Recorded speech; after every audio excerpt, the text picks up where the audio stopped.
Bonjour à chacun, bonjour à tous et bienvenue à ce plateau spécial consacré au discours que le chef de l'État, son Excellence Patrice Athanase Guillaume Talon, prononce dans quelques instants à l'Assemblée nationale, un discours sur l'état de la nation conformément aux dispositions de la Constitution béninoise. Et ainsi que vous avez pu vous en convaincre au travers des images à l'antenne il y a quelques instants. Le chef de l'État est déjà à l'Assemblée nationale. Les députés l'attendent justement pour qu'il prononce ce fameux discours sur l'état de la nation. En plateau avec moi, Laurent Roland Tonekes. Bonjour Laurent. Bonjour Ahmed Arepa, bonjour amis téléspectateurs. Et juste en face de vous, Maury Agua. Maury, bonjour. Bonjour Ahmed Arepa, bonjour aux téléspectateurs de DEN TV. Le chef de l'État va donc prononcer son discours sur l'état de la nation dans quelques instants face aux députés, face à la représentation nationale. Et sur le terrain, me dites-vous, Maury Agua, notre correspondant dans l'Ouémé Plateau, Prince Martial Agoli Agbo, est chargé de nous faire le relais de tout ce qui se passe en ce moment. Effectivement, Ahmed Arepa, comme il en a l'habitude, aujourd'hui le chef de l'État va également faire son discours à la nation. Il s'est rendu donc à l'Assemblée nationale. Prince Martial Agoli Agbo est déjà en ligne, on nous signale Ahmed Arepa. Donc on va recevoir Prince Martial Agoli Agbo, il est notre correspondant, ainsi que je vous le disais, dans l'Ouémé Plateau. Prince Martial, bonjour. Bonjour Ahmed Arepa. J'espère que tout se passe bien à Porto Novo ce matin. Oui, il faut dire que tous les petits plats ont été mis dans les grands et c'est la joie ici puisque déjà aux environs de 8h30, l'autorité préfectorale est déjà sur la place avec le maire de la ville capitale. Le haut commandement militaire également s'est mobilisé pour accueillir le chef de l'État, son Excellence Patrice Talon. Les membres du gouvernement également sont déjà donc, du côté du palais des gouverneurs à Porto-Novo. Nous avons vu également une grande mobilisation des démocrates, notamment l'honorable Guy Mitterrand, qui est le chargé de communication, des démocrates également qui est de la place, et pour apprécier le message sur l'état de la nation du chef de l'État. Le président de la République devait être donc au Parlement à 10h00, mais déjà à 9h44, il est descendu de son véhicule et c'était donc la revue des troupes et honneurs militaires sur le tapis rouge bien dressé pour la circonstance jusqu'au pied de l'entrée de l'hémicycle où attendaient là les membres du bureau de l'Assemblée nationale de la législature avec en tête le président Louis Daourou Blavonou. Il a donc salué tous les membres donc, du bureau, notamment le vice-président également du Parlement. Il s'agit là de l'honorable Barthélémy Kassa, le deuxième vice-président, le démocrate que vous connaissez très bien. Léon aussi. Voilà, Léon Basile Arrossi. Donc ils sont tous présents et actuellement le chef de l'État a fait son entrée dans l'hémicycle. Donc à 10h00, il va s'adresser donc à la représentation nationale sur le message de l'état de la nation. D'accord. Prince Martial Agoli Agbo, vous êtes exactement où à l'heure où vous nous parlez? Je suis en face donc, du tapis rouge, juste auprès du bureau officiel du président de l'Assemblée nationale, Louis Daourou Blavonou. D'accord. Quelle est l'ambiance sur l'esplanade autour de vous en ce moment, alors qu'on est à 30 secondes peut-être du démarrage de ce discours? Enfin, une minute. Actuellement, il faut noter que les militaires sont en train de se déplacer pour laisser le président de la République et également le président du Parlement pour tête à tête. Après ça, les deux donc, vont rentrer officiellement à l'hémicycle pour le discours. Sinon, actuellement, c'est le président du Parlement et le président de la République qui sont en train donc, de procéder donc, à leur tête à tête actuellement. En train donc d'échanger en ce moment. Martial Prince Agoli Agbo, vous êtes notre correspondant dans l'Ouémé Plateau. Est-ce que vous avez une idée des attentes de certains honorables par rapport à ce discours que prononcera le chef de l'État dans un instant? Effectivement, je me suis rapproché auprès de certains, notamment ceux donc de l'UP, le Renouveau, Ils attendent beaucoup de choses, surtout ils ont apprécié déjà les grands efforts qui seront réalisés en 2024 par rapport aux infrastructures, à la construction des salles de classe et consorts. Donc également au niveau des démocrates, lorsque je me suis rapproché d'eux, ils ont dit qu'ils attendent en fait le taux des réalisations pour le vote de 2024 et ils chercheront donc à approprier le chef de l'État. C'est-à-dire que le président de la République, que nous connaissons très bien, qui est un homme de vision, quand il le dit, il le fait. On attend de voir effectivement, parce que déjà en 2023, il a placé également donc il a mis l'accent particulier sur le haussement social. Et vous savez très bien que pour le compte de 2024, il a déjà donc près de la moitié du budget qui est également social. C'est-à-dire qu'il a accentué également donc son action sur l'amélioration des conditions de vie des populations. Donc, c'est-à-dire que le discours sera beaucoup plus donc, social, je dirais, parce qu'il a décidé d'être au cœur de la population pour améliorer leurs conditions. D'accord, en attendant en tout cas de se convaincre de tout ceci dans un très court instant, je parlais de 30 secondes un peu plus tôt, je pense que nous sommes vraiment à 30 secondes maintenant normalement du démarrage de ce discours du chef de l'État face à la représentation nationale. On vous laisse donc suivre le dit discours. On revient en plateau avec Maury Agua et Laurent Roland Tonneikes pour justement décrypter ce discours du chef de l'État sur l'état de la nation. Je rappelle que c'est une disposition constitutionnelle, hein, Laurent Roland Tonneikes, qui fait donc injonction, alors pas injonction, mais qui demande à ce que le chef de l'État présente donc un discours sur l'état de la nation en fin d'année. Oui, c'est une disposition constitutionnelle. À la fin de chaque année, le président de la République prend la parole devant les représentants du peuple que sont les députés pour dire ce qu'il a pu faire réaliser au cours de l'année et quelles sont les perspectives pour l'année à venir. Et donc, c'est sur cette base que Patrice Talon, une fois encore, sera face au peuple aujourd'hui pour dire ce que son gouvernement a pu faire, notamment sur les promesses que son gouvernement a pu tenir et les réalisations faites au cours de l'année 2023, qu'est-ce qui a marché, qu'est-ce qui n'a pas marché, quelles sont les questions, quels sont les terrains sur lesquels on attendait Patrice Talon sur lesquels on ne l'a pas vu.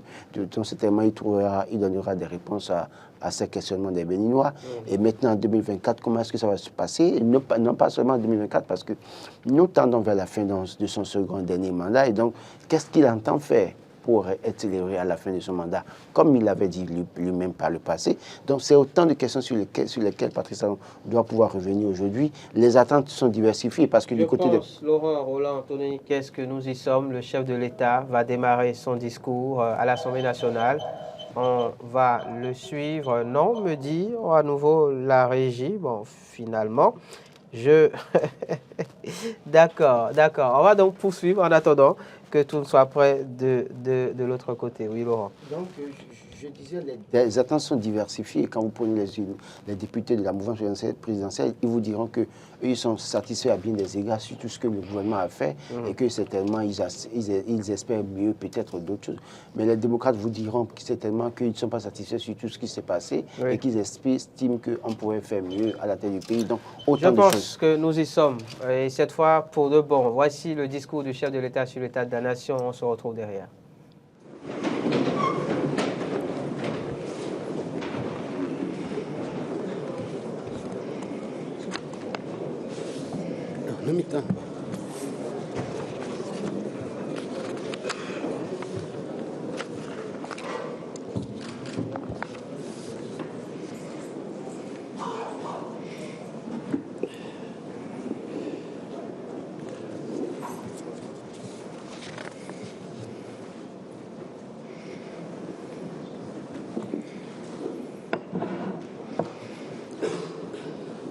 Chers collègues, notre dernière séance étant suspendue, nous procéderons juste à une reprise. Alors, Excellence, Monsieur le Président de la République, chef de l'État, chef du gouvernement, la séance est reprise.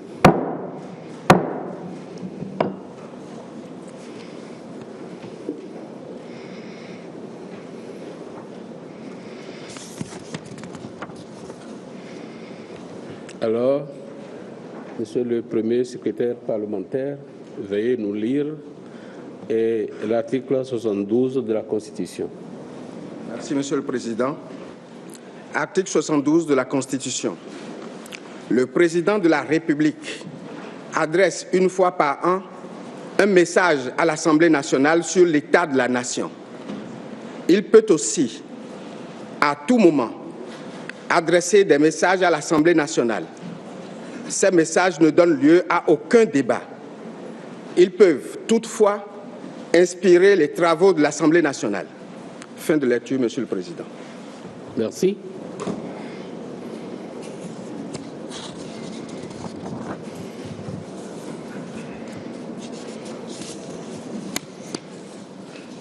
Monsieur le Président de la République,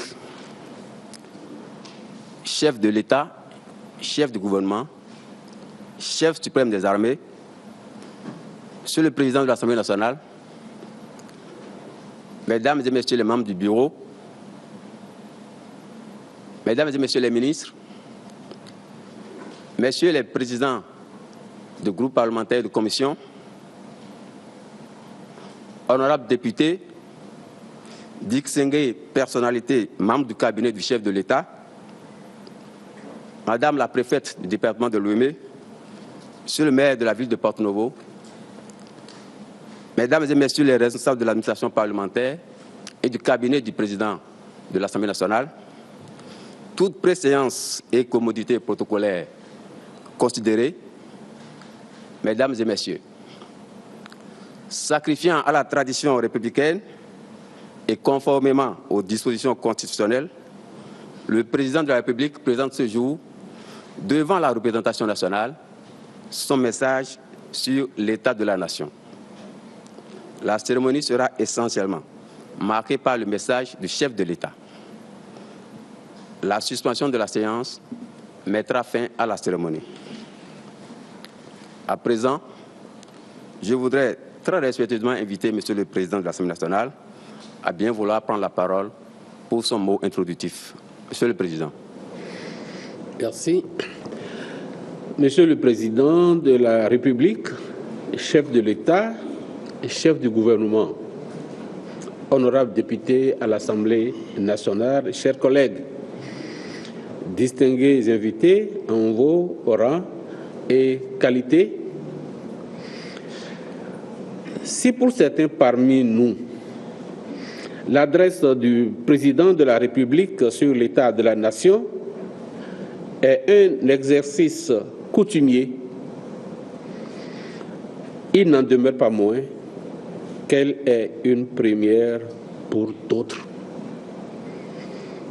Monsieur le Président de la République, au nom de mes collègues, je vous souhaite une chaleureuse bienvenue en ce palais et cet hémicycle que vous connaissez bien, et vous prie, sans autre formalité, de prendre place à la tribune afin de délivrer à la représentation nationale le contenu de votre message sur l'état de la nation au titre de l'année 2023. Cependant, nous sommes conscients, comme le disait Winston Churchill, qu'un bon politicien est celui qui est capable de prédire l'avenir et qui, par la suite, est également capable d'expliquer pourquoi les choses ne se sont pas passées comme il l'avait prédit. C'est sur ce que je voudrais vous inviter à dire les mots qu'il faut pour nous dire, en fin de compte, ce qui a été prévu et ce qui n'a pas pu être fait à la représentation nationale. Je vous remercie, Monsieur le Président de la République.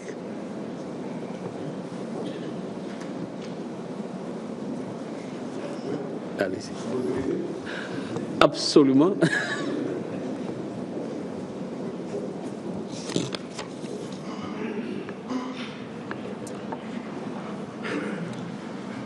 Monsieur le Président de l'Assemblée nationale,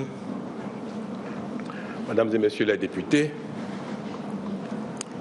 Ces dernières années, je n'ai de cesse de souligner le nouvel état d'esprit qui caractérise désormais notre pays et nous caractérise en tant que citoyens.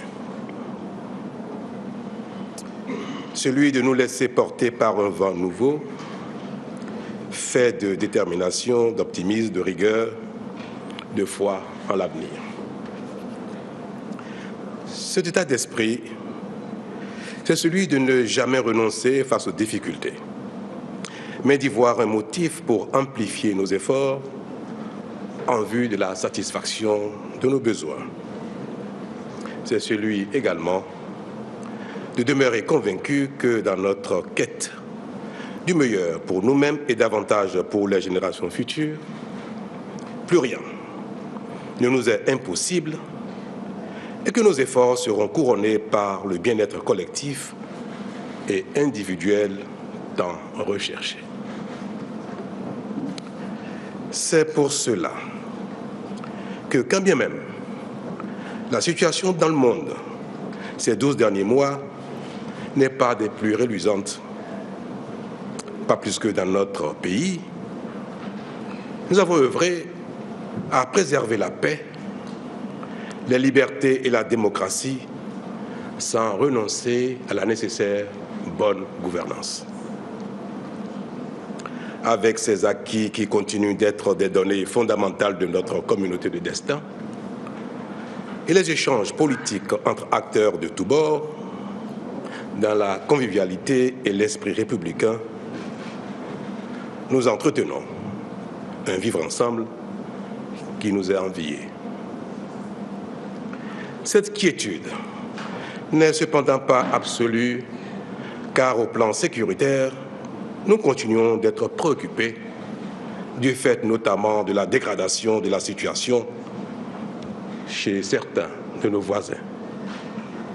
De fait, malgré nos efforts intenses pour garantir la sécurité ainsi que la libre circulation des personnes et des biens sur toute l'étendue du territoire national, nous ne pouvons pas être pleinement satisfaits tant que des défis restent à relever. Car, à la vérité, l'insécurité dans le monde et dans notre sous-région affecte considérablement notre quotidien. C'est le lieu pour moi de réitérer les préoccupations et la désapprobation du Bénin relativement au conflit entre la Russie et l'Ukraine, tant la guerre qui en découle impose de lourdes conséquences au monde. Une guerre avec laquelle nous n'en avons pas fini, que déjà un nouveau foyer incandescent de tension apparaît. Oui, la situation au Proche-Orient inquiète et appelle une mobilisation générale en vue de faire taire les armes. Et si, autant nous condamnons l'attaque du Hamas en date du 7 octobre 2023, autant nous condamnons la disproportion de la riposte israélienne et appelons à l'arrêt des hostilités afin que les drames d'aujourd'hui ne fassent le lit à une insécurité plus globale, à transmission transgénérationnelle. En tout cas, au Bénin, nous voulons d'un monde débarrassé des guerres et du terrorisme. Nous croyons à la coexistence pacifique des nations et des peuples. C'est cette même logique qui me pousse à exprimer aujourd'hui notre volonté de voir se rétablir rapidement les relations entre le Bénin et les pays où des coups d'État sont intervenus pour remettre en cause les processus démocratiques. La prise de pouvoir par les armes doit être condamnée par tout démocrate convaincu. Nous l'avons fait en exprimant notre réprobation, restant ainsi en phase avec les valeurs de notre pays, mais aussi en étant alignés avec les organisations régionales, sous-régionales et continentales, ainsi qu'avec la communauté internationale.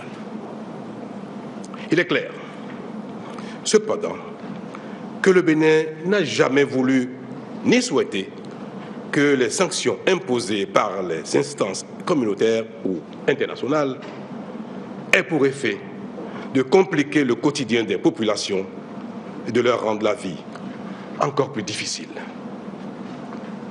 C'est pourquoi il n'a pas manqué d'adresser de manière discrète et répétée des messages à ses pays frères, notamment le Niger. Car nous sommes convaincus qu'il y a un temps pour condamner, un temps pour exiger et un temps pour faire le point, voire prendre acte. Mais prendre acte requiert que nos interlocuteurs jouent leur partition en rassurant, en exprimant clairement leurs intentions, mais aussi leurs attentes vis-à-vis de la communauté internationale. Ce qui n'est pas encore le cas aujourd'hui. C'est dire que la balle est bien dans le camp des autorités de fait qui doivent donner des gages de leur volonté de discuter et d'entendre aussi les préoccupations légitimes de la communauté à laquelle leur pays appartient. Autrement, ce serait un blanc-seing donné à quiconque voudrait, par les armes, déstabiliser nos États et remettre en cause la démocratie. Or, nous avons plus que jamais besoin, au regard de la situation dans le monde, que dans nos pays, le pouvoir d'État soit de plus en plus stable pour mettre fin à la marginalisation du continent. Monsieur le Président de l'Assemblée nationale, Mesdames et Messieurs les députés, les conséquences de la dégradation de la situation dans le monde, nous les ressentons encore de plein fouet. Ainsi, sur nos marchés, il n'est point besoin d'être expert pour observer que la cherté de la vie est toujours d'actualité. Et pourtant, cette année encore, le Bénin s'est illustré comme le pays qui a connu le taux d'inflation le plus bas dans notre sous-région, lequel s'établit autour de 3%. Tout cela résulte bien de notre politique sociale soutenue, grâce à laquelle nous avons maintenu les subventions sur certains produits de première nécessité ou de grande consommation. En sus, la revalorisation des salaires dans des proportions historiques intervenues en décembre 2022 a aidé à atténuer la baisse du pouvoir d'achat des travailleurs à défaut de les améliorer. De même, nous avons déployé des filets sociaux qui ont permis notamment à près d'1 million de pauvres extrêmes de nos 77 communes de recevoir leur carte d'identité biométrique pour bénéficier de l'assurance maladie. Sous ce même registre, nous avons intensifié le projet d'inclusion des jeunes, H-Formation, des transferts monétaires impactant ainsi plusieurs milliers d'artisans qui ont bénéficié de renforcement de capacités et pour certains d'entre eux, de financement pour s'installer.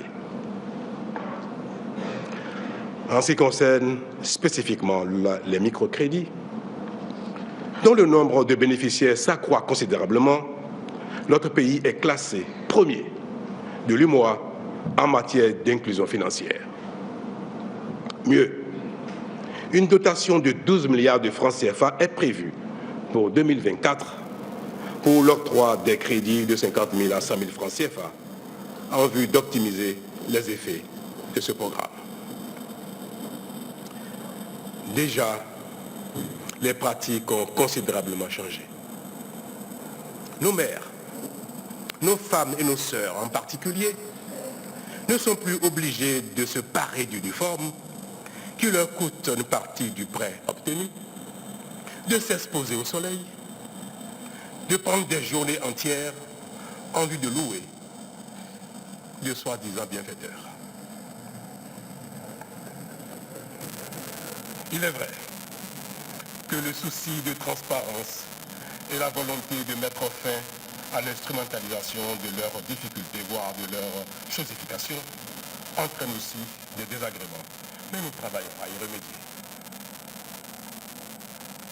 Les conflits et les guerres qui servent ici et là induisent la rareté des intrants et par conséquent leur cherté. Dans ces conditions, même si nous avons engagé de réels efforts pour mettre les intrants agricoles à la disposition de nos producteurs à prix subventionnés, un ralentissement du boom de la production agricole s'est malheureusement observé. Mais conscient que ce secteur est le moteur de notre développement socio-économique, nous lui avons maintenu et amplifié notre soutien. Cela se traduit notamment par la mise à disposition de machines et d'équipements agricoles à des prix subventionnés à hauteur de 50%, ce qui fait qu'un engin de valeur de 1 million de francs CFA est vendu aux producteurs à ce moment de 500 000 francs CFA et un autre de 15 millions environ est cédé à moins de 8 millions de francs CFA. Grâce à cette politique, il s'observe déjà un taux de pénétration des machines agricoles qui s'accroît de façon significative et facilite de plus en plus la production agricole. À terme, notre objectif est que d'ici la prochaine décennie, l'agriculture béninoise soit entièrement mécanisée et surtout que la productivité s'améliore continuellement pour garantir la sécurité alimentaire, mais aussi enrichir de plus en plus nos producteurs et réduire la pénibilité du travail agricole. La Société nationale de mécanisation agricole et le Fonds national de développement agricole seront à l'avenir encore plus présents aux côtés de nos producteurs. Cette agriculture, nous la voulons encore plus diversifiée avec l'émergence de nouvelles filières. Cap sera ainsi mis sur une production massive de manioc pour fournir une industrie nationale en pleine émergence. Ce ne sera pas le cas de ce qui a été vu jadis au Bénin. Ce sera aussi le cas pour l'arachide en vue de sa transformation au Bénin en huile alimentaire pour compléter l'offre nationale d'huile de qualité afin de remplacer les importations dont la qualité n'est pas souvent à la hauteur des normes et standards requis pour la santé de nos populations. Pour conforter cette dynamique, nous avons besoin de pistes rurales en bon état. Là, malgré notre vaste programme de traitement annuel systématique et des pistes rurales et routes en terre, qui impactent littéralement plus de 15 000 km de linéaire, la situation globale n'est pas encore satisfaisante. C'est pourquoi, pour les années à venir, nous programmons de reconstruire la grande majorité de nos pistes rurales afin d'optimiser leur praticabilité et ainsi favoriser l'évacuation plus aisée des productions vers les lieux de commercialisation. Cet intérêt manifeste pour les pistes et routes à vocation agricole ne nous conduit pas, pour autant, à délaisser les infrastructures de mobilité urbaine ou interurbaine. Porte-Nouveau en sera l'exemple. Et en la matière donc, le taux d'exécution des nombreux chantiers ouverts ici et là dans le pays reste élevé, même si l'impatience des usagers à voir de belles routes achevées donne le sentiment parfois qu'on n'avance pas assez vite. Nous maintenons donc le cap de la modernisation et de l'élargissement de notre réseau routier, convaincus qu'il est indispensable pour l'activité économique comme pour la libre circulation des personnes et des biens. Néanmoins, il y a lieu de relever que dans ce secteur aussi, nous subissons les contre-coups des secousses qui freinent le monde. dans son évolution, je veux dire. En effet, l'inflation qu'elle induise fait que nos prévisions budgétaires sont parfois dépassées, Monsieur le Président, parce que les coûts d'objectifs changent très vite et nous sommes parfois amenés à rechercher des ressources complémentaires pour tenir nos prévisions, ce qui peut prendre un certain temps et par suite faire différer les échéances de réalisation. Mais de façon générale, nous avons de réels motifs de satisfaction quant à la marche de notre pays vers davantage de progrès et de bien-être. À ce propos, il convient de faire remarquer que dans le secteur de l'éducation, nos efforts commencent à générer des transformations positives appréciées de tous et que notre option de donner priorité à l'enseignement et la formation technique professionnelle se concrétise enfin. Certes, nous avons été freinés dans un premier temps parce que plusieurs de nos communes n'arrivaient pas à rendre disponibles les superficies demandées pour implanter des lycées techniques agricoles ou des écoles de métiers. Mais notre détermination a permis de lever les goulots d'étranglement et déjà, les premiers appels d'offres ont été lancés récemment. Le reste suivra les mois à venir et assurément, la deuxième moitié de l'année 2024 verra les chantiers physiques s'ouvrir un peu partout. Il en sera de même pour les lycées scientifiques et les écoles normales, pour lesquelles les financements ont été mobilisés, ce qui nous permettra de renouer très bientôt avec l'excellence au Bénin. Comment, mesdames et messieurs, ne pas évoquer ici l'attraction qu'est devenue notre initiative Semesiti, où des formations de pointe se donnent déjà à de jeunes Béninois et Africains et qui prendra encore plus d'envergure avec la construction de son campus futuriste de Ouida, pour lequel les premiers marchés ont déjà été signés. Au point où nous sommes actuellement, il n'y a plus de doute que Semesiti sera effectivement un hub continental pour l'enseignement supérieur scientifique, technique et professionnel de qualité et aux normes internationales. Cette même conviction m'anime en ce qui concerne le renouveau de notre système de santé, mesdames et messieurs. Si les réformes opérées lui ont rendu sa crédibilité auprès des populations, nous travaillons à lui faire franchir un nouveau palier.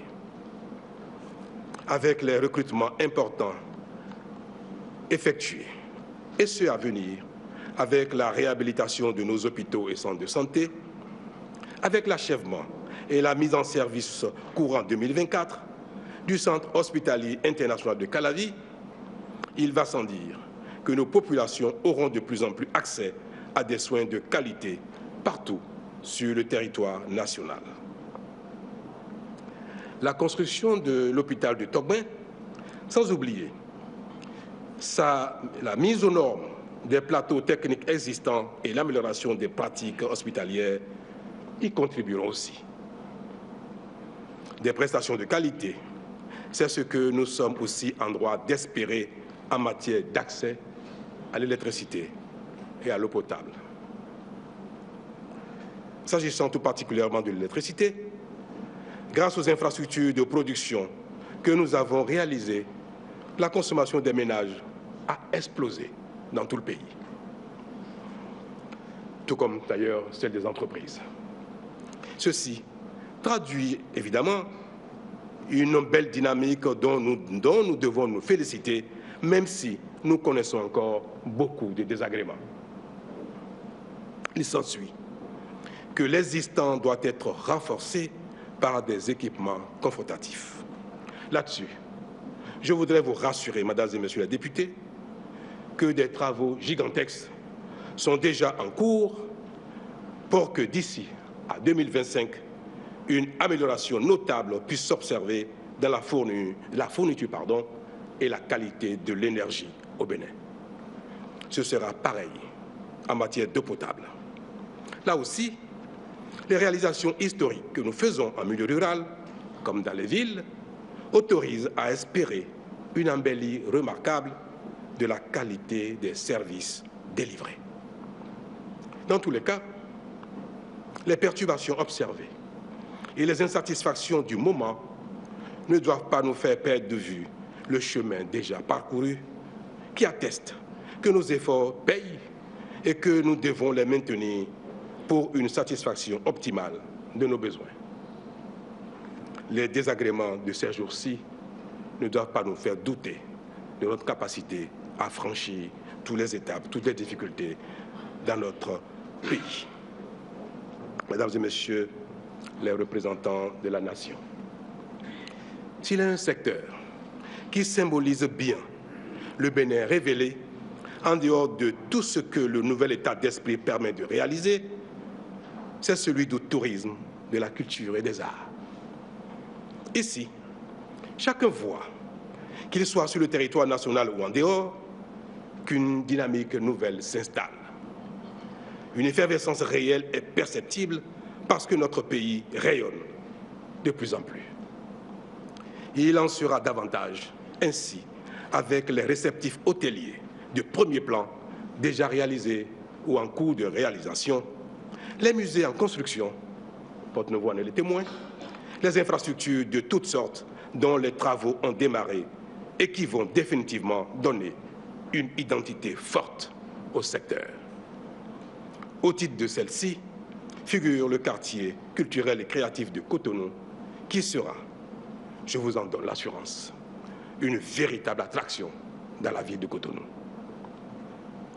Écosystème de création et de services artistiques, ce quartier culturel créatif fera de Cotonou le hub de la scène artistique contemporaine africaine en la positionnant comme une ville créative, centre névralgique d'une économie de l'art incontournable sur la carte du circuit artistique international. Le visiteur, qu'il soit du Bénin profond ou de l'étranger, verra, entre autres, se côtoyer dans cet écrin le musée d'art contemporain de Cotonou, l'Institut franco-béninois, le Nouveau, un nouveau village artisanal, des ateliers de résidence d'artistes, des salles de cinéma, de bowling, de jeux vidéo, l'Arena, plateforme multifonctionnelle de 7000 places de classe mondiale, pouvant accueillir différents types d'événements sportifs, des concerts, des congrès, des événements de divertissement et de festivités, ou de festivals. C'est pour très bientôt, mesdames et messieurs.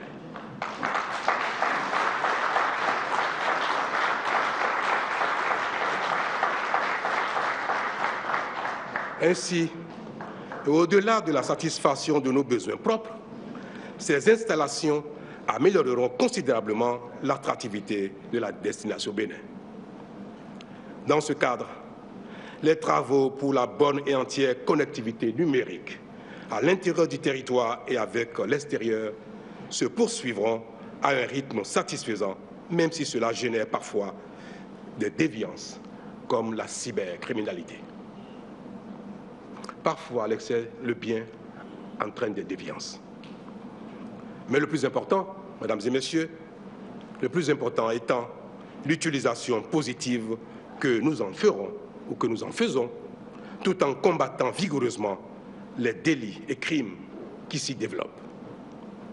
L'Internet est désormais dans notre quotidien presque partout. De Cotonou à Niki, de Malanville ou Tangueta, de Kétou à Banté, Basila ou Boukoumbe, en passant par toutes les autres communes, la digitalisation à Précor et le numérique nous facilitent de plus en plus la vie. Lequel d'entre nous, qu'il soit agent de l'État ou non, et où qu'il se trouve, n'a jamais encore bénéficié de l'un des 235 services publics entièrement digitalisés et disponibles en ligne 7 jours sur 7, 24 heures sur 24. Qui n'a pas sollicité, de jour comme de nuit, et sans avoir à se déplacer, un acte de naissance, un casier judiciaire, une prestation administrative. Qui est encore tenu d'aller à la circonscription scolaire parce que son enfant va à un examen ou pour en connaître le résultat? Toutes les formalités relatives aux examens sont accessibles désormais en un clic et à peu de frais. Et pour permettre à chacun de devenir un usager de tous les services en ligne, le processus d'attribution de numéros personnels d'identification n'est plus un parcours de combattant. Nous avons œuvré à installer dans toutes nos communes et dans tous les arrondissements des communes à statut particulier, ainsi que dans nos représentations diplomatiques et consulaires, un bureau de l'Agence nationale d'identification des personnes ANIP. Ce faisant, nous facilitons l'enrôlement continu des citoyens, la délivrance des actes de naissance et des certificats d'identification personnelle. La prochaine étape sera de doter les arrondissements des communes intermédiaires ou ordinaires de démembrement de l'ANIP pour rapprocher davantage les services d'état civil des populations. Mais au-delà des personnes physiques, le numérique et la digitalisation impactent aussi nos micro, petites et moyennes entreprises autant que les grandes entreprises. Il leur permet d'accomplir de nombreuses diligences en ligne, de faire des économies d'échelle et de développer les services nouveaux. Mieux, nous avons mis en place l'Agence de développement des petites et moyennes entreprises qui, fonctionnant comme un guichet unique de toutes les interventions de l'État à leur profit, sera pour elles un acteur clé de leur développement. Notre attention à leur égard se justifie d'autant que l'essentiel de notre tissu économique est fait de PME. Qu'elles soient formelles ou informelles, ce sont elles qui créent l'essentiel de notre richesse nationale dont nous veillons à gérer les ressources versées à l'État avec beaucoup de rigueur et de transparence. Les reconnaissances internationales en la matière, mesdames et messieurs, ne manquent d'ailleurs pas, comme tout le monde le sait de plus en plus. Ainsi, sur les enjeux globaux tels que le développement durable et la transparence fiscale, le Bénin est classé premier en Afrique et parmi les meilleures nations au niveau mondial.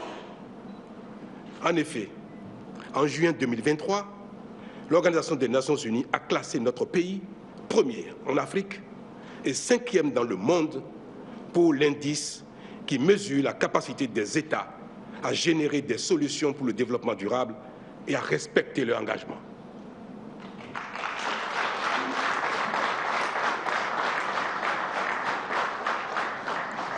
Plus récemment, le Conseil sur les politiques économiques et l'Institut allemand pour le développement et la durabilité ont classé le Bénin au 8e rang mondial et premier en Afrique en termes de transparence des dépenses fiscales des pays. Par ailleurs, mesdames et messieurs, nos partenaires traditionnels et internationaux continuent de nous manifester une confiance soutenue. Et ainsi, le FMI a plébiscité les efforts du Bénin, qui est devenu le 2e pays à bénéficier de la facilité pour la résilience et la durabilité, avec un accès à 120% de sa quote-part. Quant à la Banque mondiale, mesdames et messieurs, et j'en aurais peut-être fini, elle contribue à révéler l'excellence de nos performances à travers son indice relatif à l'évaluation des politiques et des institutions, lequel nous classe encore premier en Afrique de l'Ouest. Et en ce qui concerne plus spécifiquement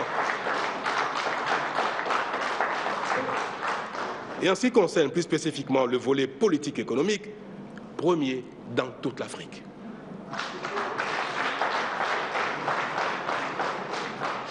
Permettez-le-moi encore. Permettez-moi de vous dire que quant aux agences de notation les plus réputées au monde, elles ne cessent de reconnaître la résilience de l'économie béninoise et de la vaillance des Béninois. C'est ainsi qu'en octobre dernier, Standard & Poor's a maintenu la notation de B+ du pays, le Bénin, révisé favorablement, la perspective associée passant de stable à positive. Cette décision, remarquable dans le contexte actuel d'instabilité internationale croissante, place le Bénin comme le seul pays d'Afrique disposant d'une perspective positive avec cette agence.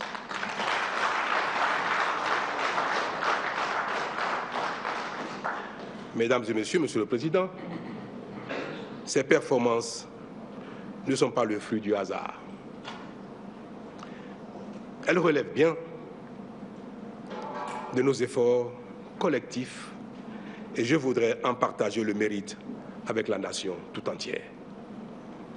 Avec vous, les députés, en particulier, vous qui nous donnez les moyens de mise en œuvre de notre politique de développement, comme vous l'avez encore fait le 8 décembre dernier, en adoptant le budget général de l'État, gestion 2024.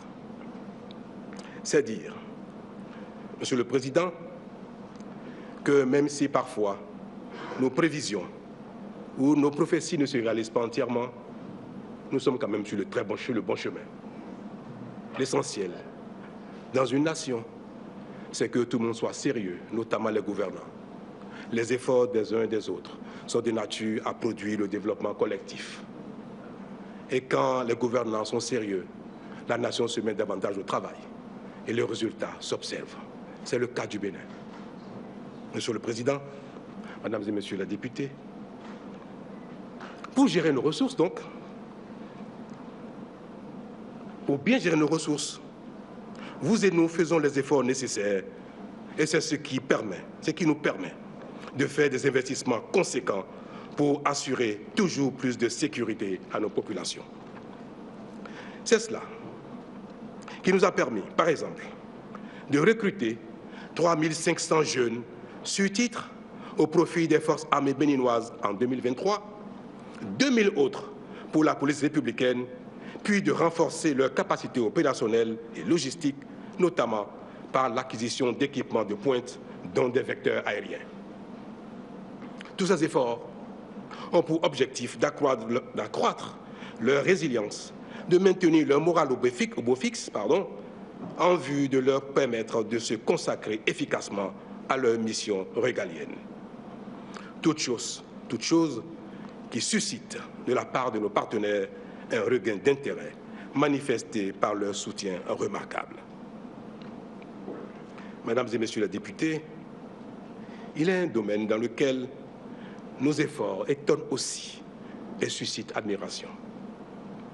C'est notre politique d'industrialisation, dont le fleuron, aujourd'hui, est la zone économique spéciale de Glodibé.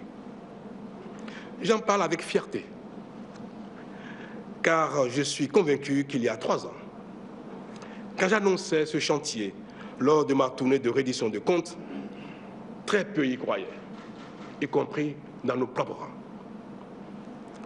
Aujourd'hui, nous y voilà. Et j'ose l'affirmer, ce que nous voyons déjà à Glodibé n'est rien par rapport à ce qui vient devant. Avec l'engouement des grandes entreprises qui s'y installent déjà, dans quelques temps, ce ne seront plus seulement 10 000 jeunes Béninois qui vont y travailler, mais des centaines de milliers de Béninois. C'est aussi cela, la plus-value générée par un climat incitatif pour les affaires et la transformation de nos matières premières. Mesdames et Messieurs les députés, notre volonté farouche de maintenir au Bénin nos matières premières produites par nos vaillantes populations relève de notre volonté à créer de la richesse et de l'emploi au Bénin, ici, par l'effort des uns, de sorte que nos enfants, les uns après les autres, ne soient dans la détresse et soient contraints à l'exil, d'autant qu'on peut l'observer. Les règles dans le monde nous appellent à prendre conscience de ce que le bonheur, ce n'est pas dehors, c'est au Bénin. Et c'est pour cela, Monsieur le Président, que nous ne ménagerons aucun effort nous ferons de notre politique une foi, une véritable détermination pour que les efforts ne soient pas faits au gré des uns des autres. Si l'intérêt du Bénin s'observe et doit se construire, doit être réel par nos efforts, les dirigeants que nous sommes en feront donc le serment et feront en sorte que chaque Béninois n'ait pas le choix. Cette dynamique va s'amplifier sur les années à venir, avec un effet d'entraînement sur les industries locales, qu'elles soient implantées à Glodjibé ou partout dans le Bénin. Mon engagement est de faire avec vous un Bénin de développement. Un pays qui, dans des années à venir, n'aura plus rien à envier au grand pays, un pays qui va se distinguer dans cet océan de difficultés, de pauvreté, de misère. Le Bénin fera son chemin tout seul, s'il le faut.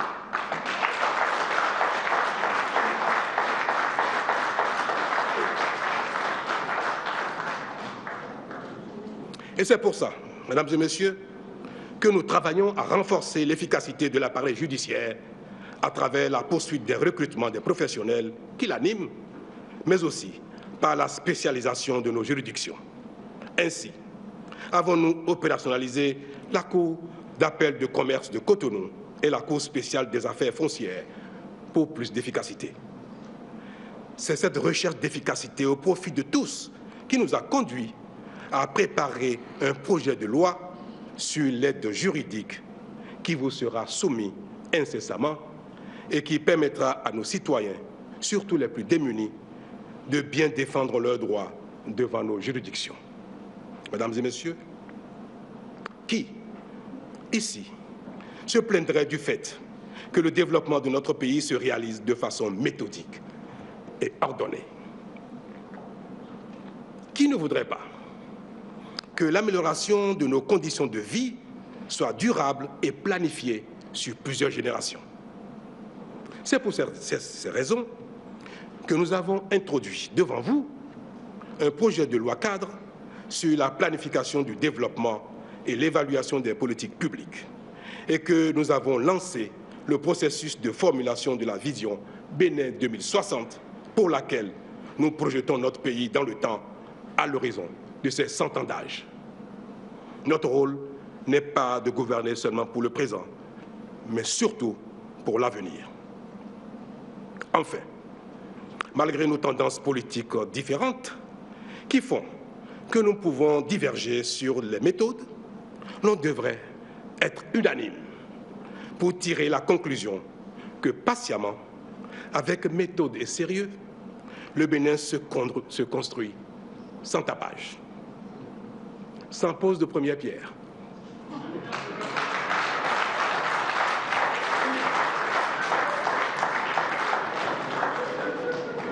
Sans premier coup de pioche, sans inauguration et que sais-je encore. Le Bénin se construit et les résultats sont de plus en plus visibles. Ne pas le reconnaître, c'est minimiser, voire ignorer les efforts qu'ensemble nous fournissons pour nous donner un destin aux couleurs de nos attentes. Le mérite appartient donc aux Béninoises et aux Béninois de toutes conditions, de toutes nos communes, de tous nos villages et quartiers de ville, sans oublier ceux de la diaspora. Et c'est bien, mesdames et messieurs, ce Bénin, avec ses filles et ses fils, c'est ce Bénin que je voudrais remercier pour finir mon propos. Qu'ils soient ses filles et ses fils, qu'ils soient des champs, des marchés, du monde artisanal ou industriel, de l'administration publique ou privée, ou encore de la société civile. Mesdames et messieurs, Monsieur le Président de l'Assemblée, j'ai coutume de dire que je suis fier d'être béninois. Cela n'a jamais été pour moi un langage politique. Ma foi,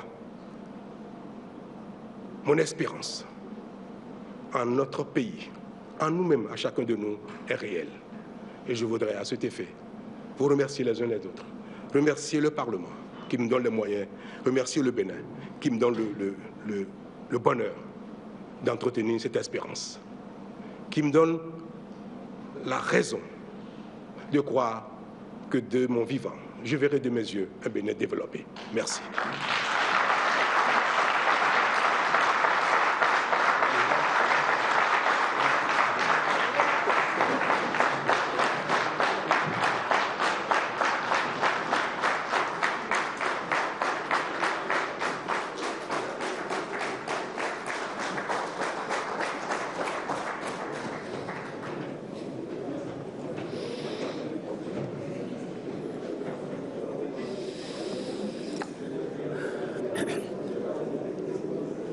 Voilà,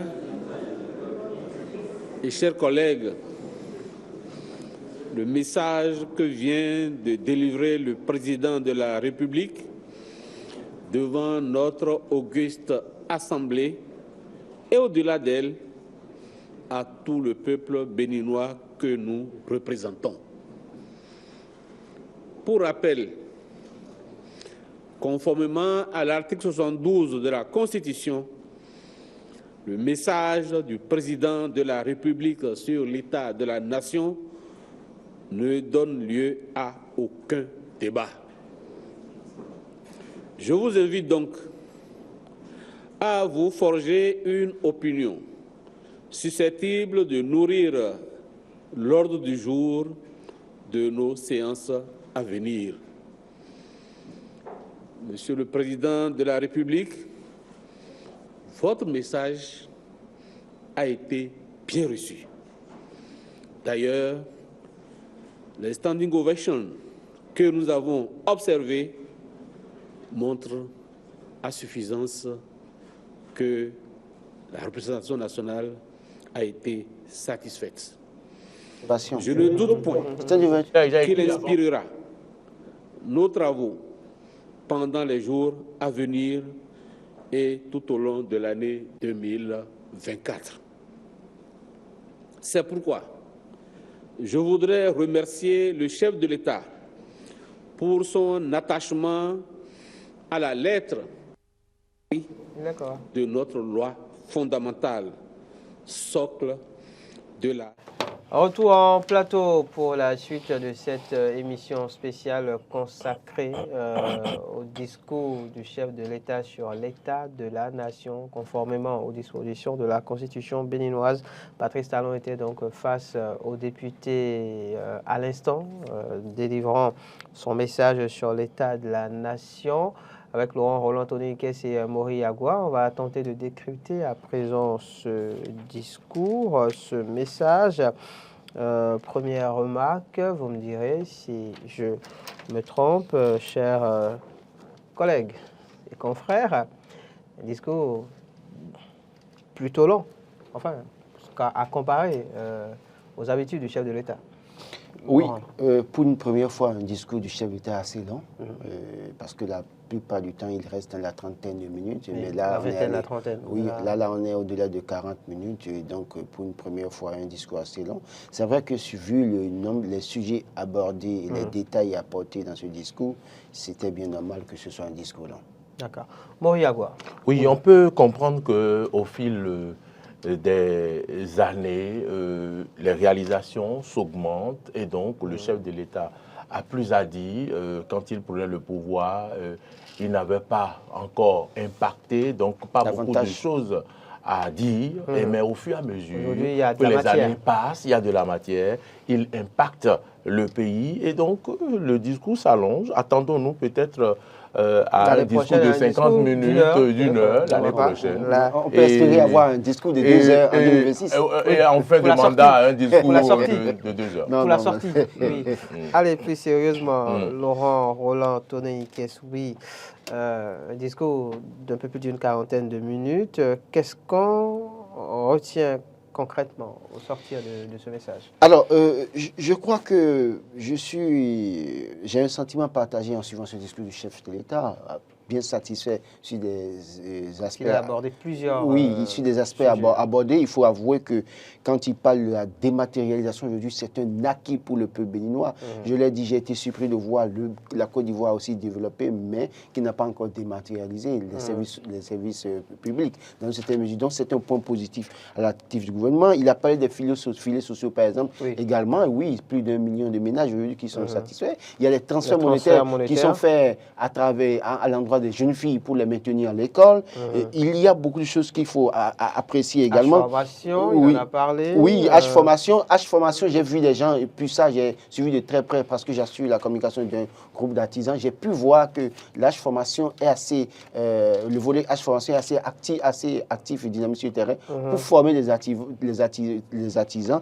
Et parlant du tourisme, par exemple, il a dit une dynamique nouvelle s'installe. Ça, il faut l'avouer parce que ce que nous avons à vendre dans nos pays, notamment les pays africains, c'est ce que nous avons de culturel, de culturel dans une certaine mesure. Et longtemps, ce volet, le tourisme, a été abandonné dans nos pays. Mais la vision qui est imprimée avec la gouvernance de Patrice Talon est à saluer. Et donc, sur cet aspect, je pense que Patrice Talon n'a pas tort de les évoquer, notamment le recrutement au niveau des jeunes, au niveau des forces de défense et de sécurité. C'est une manière d'avoir plus de personnel pour assurer la santé. Il a parlé de la sécurité. Il a parlé des centres de santé, les hôpitaux en construction, pour revoir le plateau technique du côté de la santé. C'est beaucoup de choses sur lesquelles on peut et on doit pouvoir être d'accord avec Patrice Talon, qu'on le veuille ou non. La question de la revalorisation salariale. La revalorisation salariale. Il avait déjà parlé. Hein, à ce niveau. Annoncé en fin d'année. Oui, il a rappelé qu'il a dit en décembre 2022.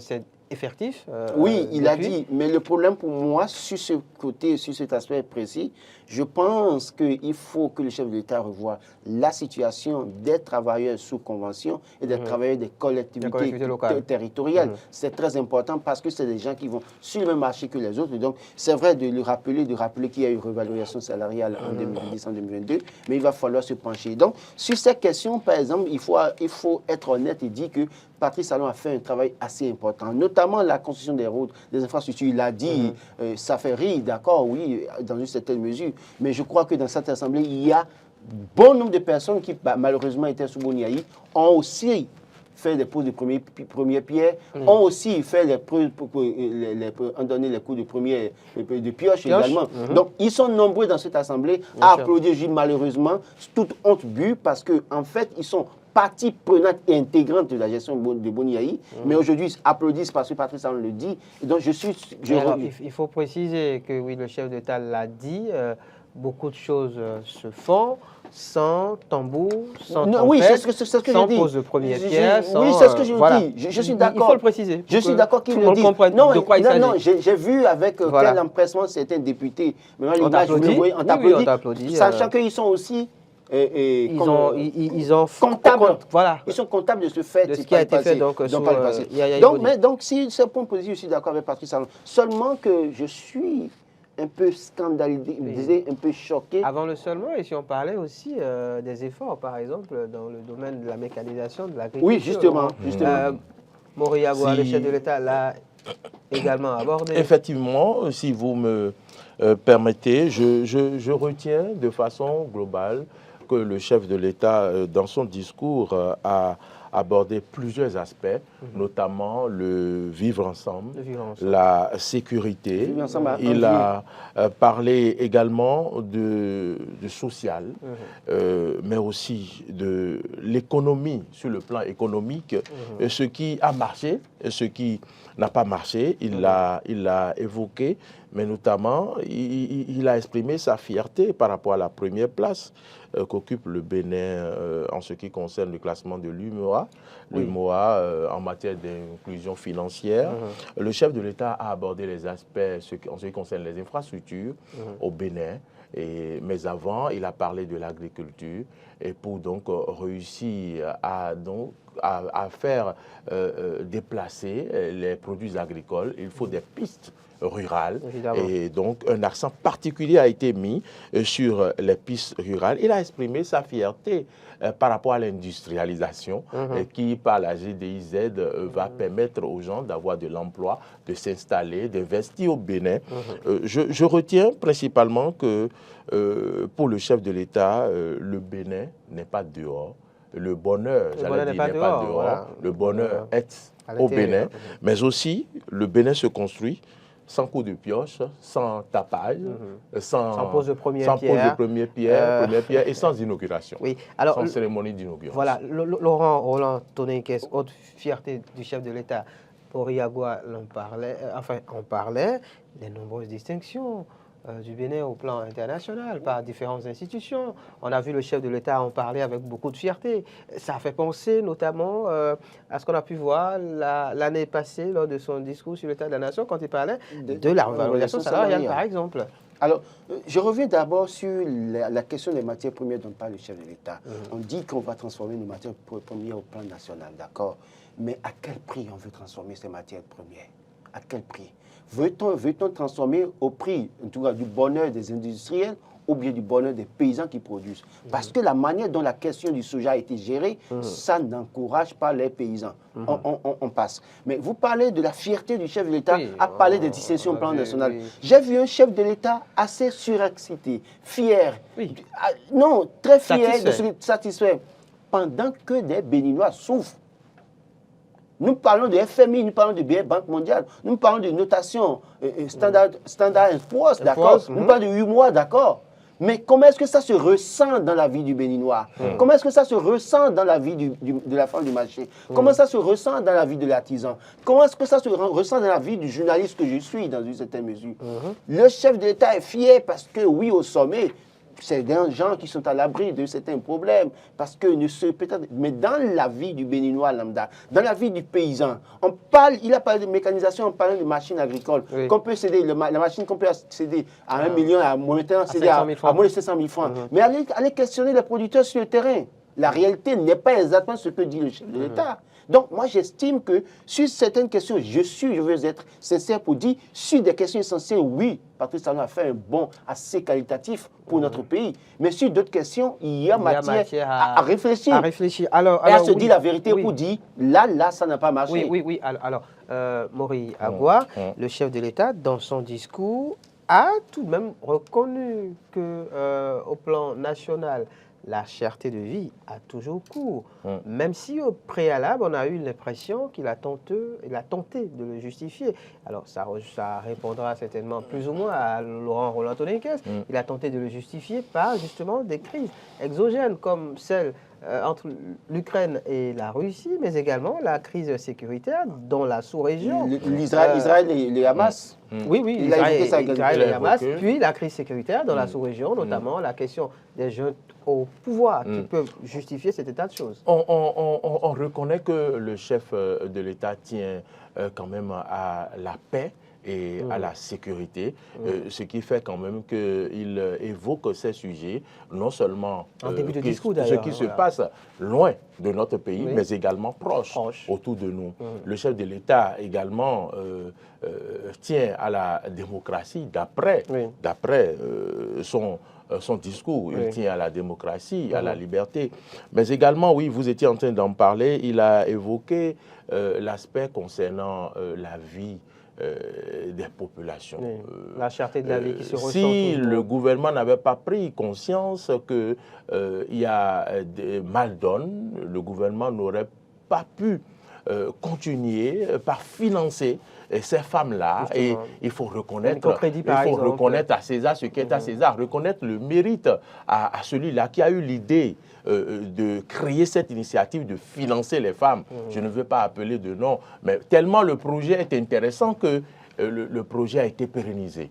Et aujourd'hui, de 50 000, les femmes sont passées à 100 000 parce que ce sont elles qui tiennent à la survie de leur foyer. Et grâce à ça, elles arrivent à subvenir aux petits besoins des enfants et de la petite famille. Le chef de l'État a également évoqué les efforts effectués pour également enrichir, je vais dire entre griffes, les producteurs et diminuer leur pénibilité. Mais je pense que, comme on le dit chez nous, tant qu'il reste à faire, rien n'est fait. Mais il faut reconnaître le mérite des efforts qui se font. Et je pense qu'en off, on était en train d'en parler, oui, la fierté sur le plan économique et tout, mais est-ce que vous et moi, voilà, est-ce que le panier de la ménagère, nous ressentons cela, le reflète? Est-ce que à quelques mètres d'ici, quelque part à Glokbosouhoué, quand on rentre dans ces agglomérations, est-ce que l'on ressent également l'impact comment dire, des prouesses que le Bénin est en train d'aligner sur le plan africain, économique, sur le plan africain, mais également international. Je pense il faudrait y travailler également pour qu'à l'avenir, quand le Bénin, le tableau est reluisant pour le Bénin avec des classements qui donnent des sourires larges à certains, que ça se ressente dans nos agglomérations, dans les villages, et que les populations aussi sentent que oui, les choses marchent économiquement. Évolue. Alors oui, Laurent Roland Toniquet, je vous reviens. Je parlais de ces propos du chef de l'État en début de discours qui a, oui, on a eu l'impression tenter de justifier la cherté de la vie, tenter, je dis bien, de justifier la cherté de la vie au plan national par les crises comme celle entre l'Ukraine et la Russie, alors le Hamas et Israël, puis après la crise sécuritaire dans la sous-région. Et un peu plus loin, il va quand même témoigner de la volonté du Bénin de renouer des liens de collaboration avec voilà, les pays de la sous-région qui ont connu des coups d'État récemment. Alors, j'ai vu le chef d'État évoquer la question de l'Ukraine, entre l'Ukraine et la Russie. Ça semble être un argument pour justifier les problèmes économiques que nous avons. Mais je dis une chose, on a tout fait, ou bien on a assez fait de citer la crise russo-ukrainienne comme problème de tous les pays dans le monde entier. J'ai toujours dit, nous importions de la farine de blé de l'Ukraine. Je l'ai dit, d'ailleurs il a dit dans son discours, on va produire plus de manioc, d'accord? Tout simplement. Cherchons les moyens de produire plus de manioc et de transformer le manioc en poudre pour faire du pain. C'est ce que nous avons. Parce qu'en réalité, en continuant à acheter le blé ailleurs, nous créons de la richesse ailleurs. Il faut que chaque pays... Et d'ailleurs, je vous soutiens dans ce sens parce que c'est également la réflexion de la ministre du Commerce. Justement. Elle souhaite qu'on fasse du pain à base de mil, des choses comme ça. Elle l'exprime. Avec le maïs, on peut faire trouvons la formule de ne plus évoquer ces crises-là qui sont loin de nous pour nous cacher derrière ces crises pour dire que c'est peut-être la source de nos malheurs. Mais ceci étant, la question du Niger, par exemple, quand le chef de l'État a tenté d'expliquer la position qui était... Et il en parlait aussi avec une certaine fierté. Aujourd'hui, qui était donc la position d'avant et la position d'aujourd'hui. Il en parlait avec une certaine fierté aussi, notamment par rapport aux sanctions infligées au Niger, qui sont beaucoup plus appliquées par le Bénin pour dire, écoutez, moi je dis une chose, les dirigeants du Niger ont fait un coup d'État, dirigeants actuels ont fait un coup d'État, ce qu'il ne faut pas encourager. D'accord? Mais le problème actuel, le niveau auquel nous nous retrouvons aujourd'hui, qui souffre le plus dans cette affaire de sanctions, c'est les concitoyens béninois, transporteurs, opérateurs économiques du Niger, transporteurs du Niger. Ce sont ces personnes, ce n'est pas la junte au pouvoir. C'est pourquoi je pense qu'il faut il faut reconsidérer les sanctions appliquées au Niger aujourd'hui pour permettre aux concitoyens de vivre. Ça fait 4 mois que les concitoyens béninois ont leurs camions bloqués à la frontière avec des marchandises qui pourrissent dans les camions. Ça fait 4 mois que les gens qui font des activités au niveau de la frontière sont en difficulté. Donc, en réalité, en tant que chef de l'État, garant de l'intérêt de tous les citoyens béninois, je lui prie de revoir sa posture dans cette crise-là. Oui, quand on écoute le discours du chef de l'État, on se rend bien compte que le Bénin aujourd'hui a la volonté de renouer. Non, mais si vous le suivez, si vous le suivez, il dit que il y a la volonté, il y a une chose, il y a une manière d'avoir la volonté. Oui. Quand vous avez la volonté, parce qu'à un moment donné, dans toute discussion, il y a une posture à adopter. La posture adoptée par le chef de l'État est une posture où, en réalité, nous là, voilà ce que nous voulons. C'est-à-dire qu'en tenant compte des standards internationaux, c'est ça que nous suivons. Et aussi longtemps, parce qu'il a parlé de la balle qui est dans le camp de la junte au pouvoir, et donc aussi longtemps que la junte ne cédera pas à certains désidérata. Puisque c'est un pouvoir de fait. Puisque c'est un pouvoir non, mais de c'est ce que je dis. En réalité, et qu'on ne saurait encourager Laurent. La communauté internationale met des conditions sur la table de négociation. Oui. Lesquelles conditions la junte de pouvoir n'est pas d'accord à accepter. D'accord? Mais en réalité, je ne parle même plus de la junte. Parce que aussi longtemps qu'on va tirer cette affaire, les peuples vont souffrir, la junte va se la couler douce et les dirigeants de la sous-région vont vivre tout doucement, en tout cas dans leur bonheur. Mais les citoyens, les acteurs même, qui sont sur le terrain, c'est eux qui souffrent. Trouvons une formule de reconsidérer les sanctions pour permettre à ces personnes de vivre bien. C'est ce que je dis. Mais pour moi, j'ai compris quand même que le chef de l'État est dans une logique de meilleure disposition de cette crise. D'ailleurs, cela s'impose, Laurent Ahmed, cela s'impose à lui, vu la position qu'adopte désormais la CEDEAO. Et je pense que qu'il le veuille ou non, il doit pouvoir suivre le mouvement, puisque quand la CEDEAO avait pris une position radicale, il l'a suivi. Voilà. Et ça s'est en quelque sorte retourné contre nous.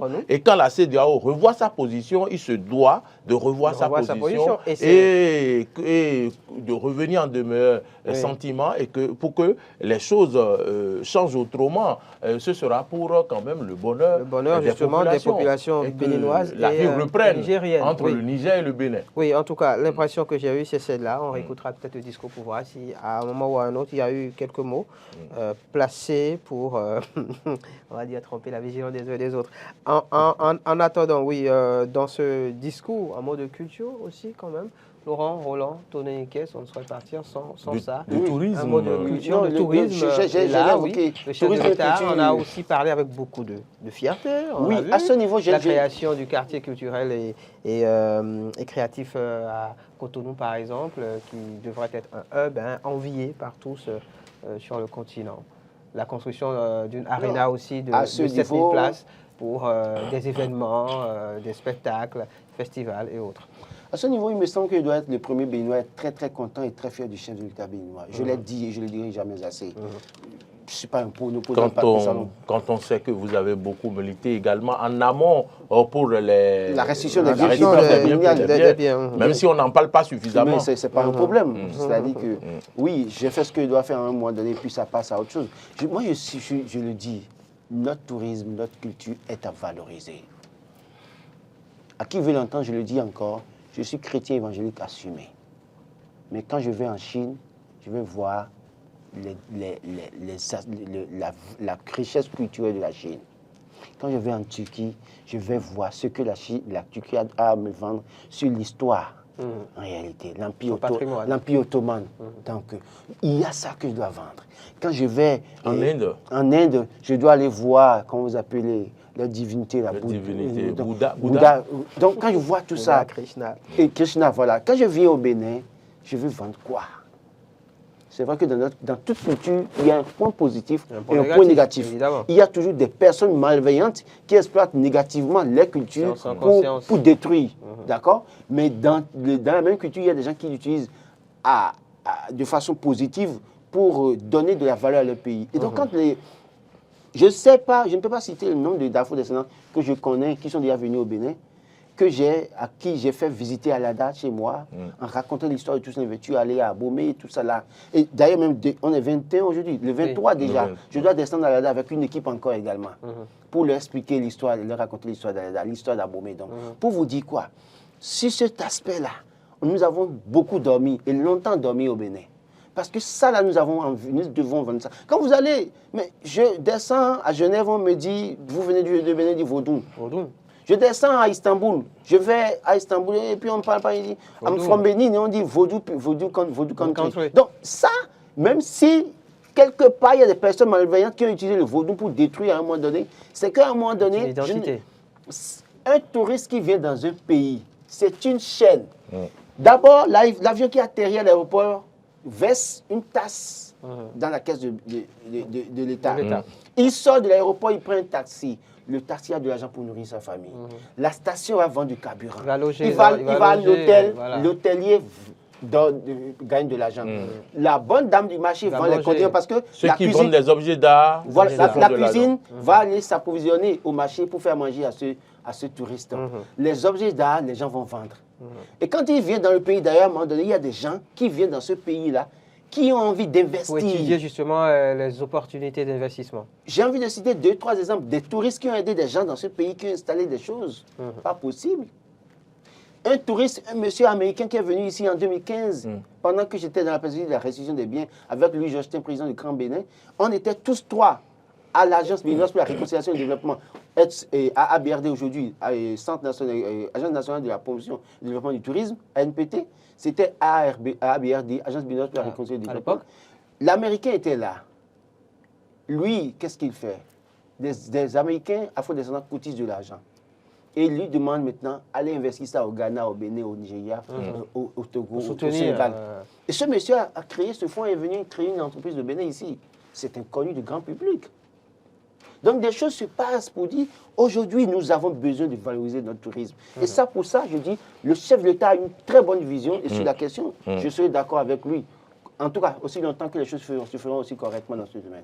Oui, franchement, je pense qu'après les mots de Laurent, est-ce que ça vaut encore la peine de dire quelque chose? Je pense qu'il a dit l'essentiel par rapport aux efforts qui sont faits pouvoir en place.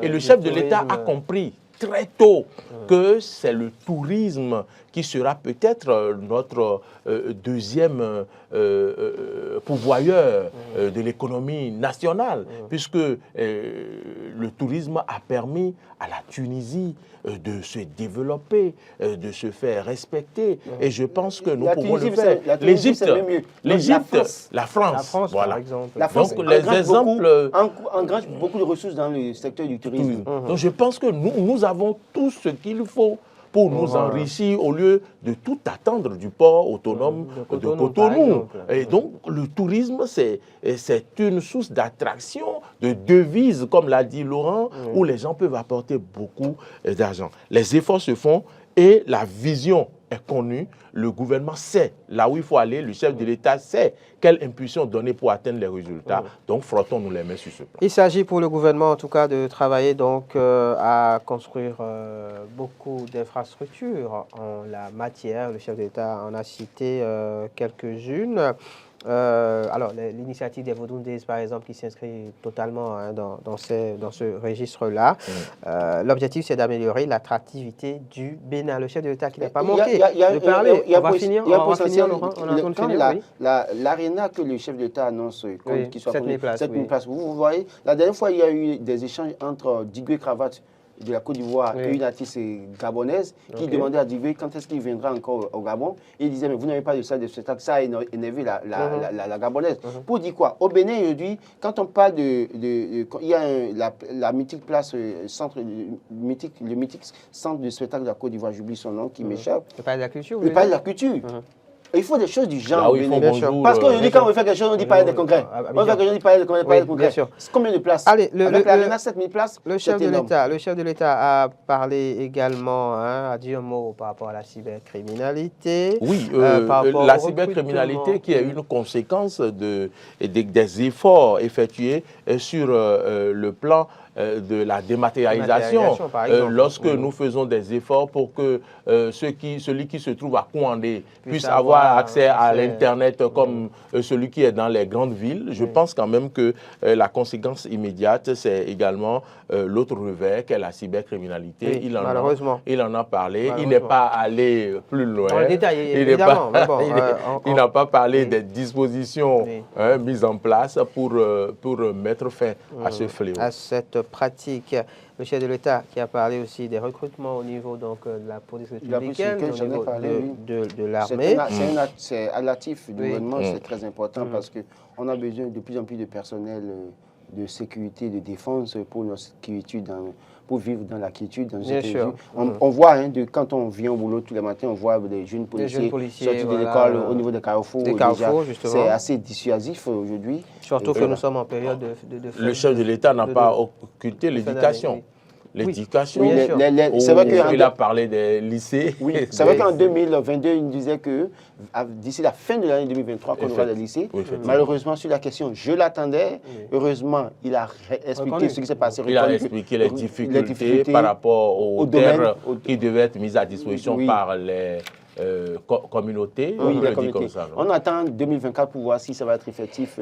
Comme il est revenu sur la question, il l'a évoqué. Il a reconnu qu'il y a eu un hic qui a retardé les travaux, l'implantation de ces lycées. Souhaitons bonne chance au gouvernement et que tout se passe pour le meilleur en 2024. Pour paraphraser, on retient que le chef de l'État dit que son ambition, système de la santé, on n'en a pas parlé. La santé aussi, le renouveau, selon le chef de l'État, du secteur de la santé, il reconnaît également que beaucoup reste à faire parce qu'il reste encore des matériels et tout ce qu'il faut actuellement où des praticiens sont en formation à l'extérieur, toujours pour former les compétences comme cela se doit. Et je pense que tout cela, c'est à l'actif du d'éléments gouvernement dont il faut parler.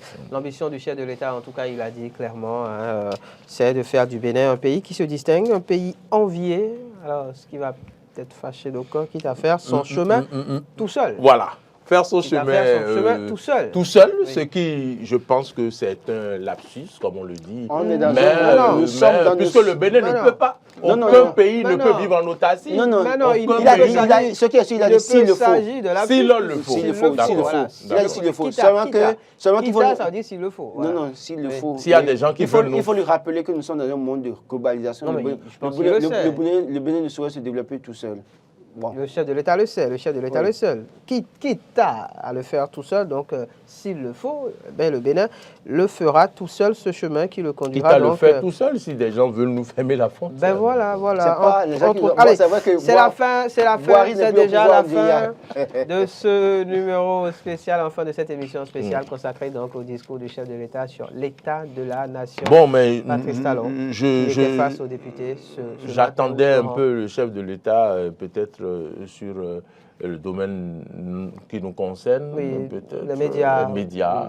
On sait qu'il y a les médias, le cinéma, tout ce qui concerne le théâtre et autres. Il y a un comité cinéma qui est mis en place. La construction de l'Arena, par exemple, concerne le théâtre. Oui, mais il y a un comité qui est mis en place pour le cinéma. Ce comité dans lequel siège Cornélie Aglélé. Mais maintenant, pour la presse, je crois que le travail est confié à la RAC.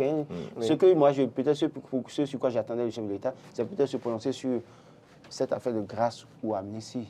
C'est vrai qu'il ne voulait pas le faire. Il pourrait rappeler l'attendaient sur ce sujet. Nous sommes à la fin de l'année. Les gens attendaient peut-être sur ce il n'en a été rien, mais ce n'est pas encore impossible. Parce que nous sommes encore à plus d'une semaine. Il faut notifier quand même que sur les images que nous avons vues, il y a eu des députés qui sont restés très attentifs à ce que disait le chef de l'État. Et certains, comme pour dire... En tout cas, nous l'écoutons. Il n'est pas revenu non plus sur le sujet essentiel des élections législatives de 2023 également, parce qu'au moins, pour une fois, on peut aussi des élections législatives ici. Mais une inclusivité, c'est ça? Non, on a eu l'opposition à l'Assemblée nationale. Mais également, il faut rappeler que l'opposition n'est pas que les démocrates. Bien sûr. Il y a MPL. Également MPL. Nous reviendrons sur ce discours du chef de l'État sur l'état de la nation au travers d'autres émissions sur nos antennes. En attendant, on va devoir se dire au revoir et se dire à très vite.